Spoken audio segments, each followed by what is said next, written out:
Hari pertama PKKMB Universitas tanggal 15. Materi pertama, peranan Kepolisian Republik Indonesia dalam mengatasi kejahatan digital. Kedua, pengembangan karakter mahasiswa sebagai intelektual anti kekerasan dan perundungan. Ketiga, penguatan karakter mahasiswa. Penjelasan materi.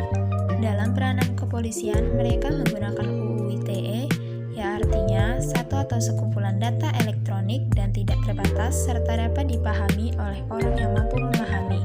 Hal ini terkait kasus asusila, judi online, dan hoaks yang menyebabkan isu SARA. Materi kedua, terkait pengembangan karakter mahasiswa sebagai intelektual. Sebagai mahasiswa dan generasi muda, kita harus mengembangkan dan memberikan solusi dengan disertai oleh analis. Materi ketiga, pengembangan karakter mahasiswa haruslah berdasarkan akhlak yang baik. Dalam proses pengembangan karakter mahasiswa, pastilah juga didorong oleh pengetahuan kepercayaannya. Hari kedua, tanggal 16. Materi pertama, Merdeka Belajar Kampus Merdeka. Kedua, kesadaran lingkungan hidup, manajemen risiko, dan kampus sehat. Ketiga, etika dan norma kehidupan kampus. Keempat, perguruan tinggi di era revolusi industri 4.0 dan kehidupan kampus pada masa pandemi. Penjelasan materi pertama, Merdeka Belajar yang memiliki tujuan mendorong proses pembelajaran yang fleksibel dan menciptakan kultur belajar yang inovatif serta tidak mengekang. Materi kedua, tentang kesadaran lingkungan hidup yang merupakan hal yang paling penting untuk lingkungan hidup berupa alam yang menjadi sumber pemenuh kebutuhan manusia.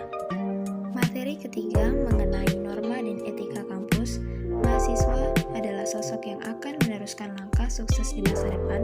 Oleh karena itu, mahasiswa harus memiliki norma serta etika. Materi keempat di era revolusi industri 4.0 berupa digital technology, digital infrastructure, smart learning, and technology for actualization. Hari pertama PKKMB Fakultas tanggal 18. Materi pertama, pembelajaran di perguruan tinggi di era 4.0 dan plagiarisme. Kedua, sistem perkuliahan dan pembimbing akademik. Ketiga, fasilitas untuk perkuliahan dan mahasiswa. Keempat, hak dan kewajiban mahasiswa. Penjelasan materi pertama. Proses pembelajaran di universitas dan SMA itu sangat berbeda. Kehidupan kampus tidak hanya akademik. Akademik itu artinya lulus dengan praktik dan ijazah. Tapi kampus tidak hanya sebatas itu, tetapi juga pentingnya organisasi.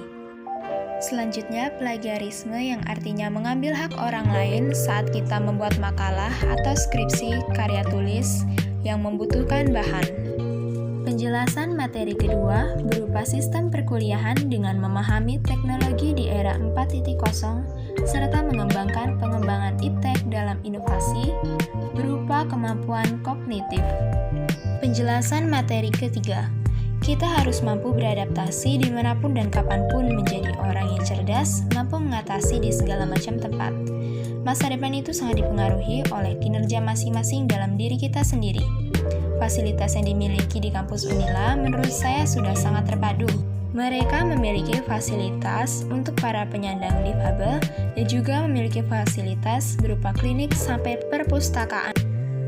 Materi keempat, kita sebagai mahasiswa jangan sampai menjadi yang namanya mahasiswa kupu-kupu, baik di bidang akademik maupun non-akademik. Itu semua harus beriringan, harus bersamaan, dan itulah yang kita utamakan.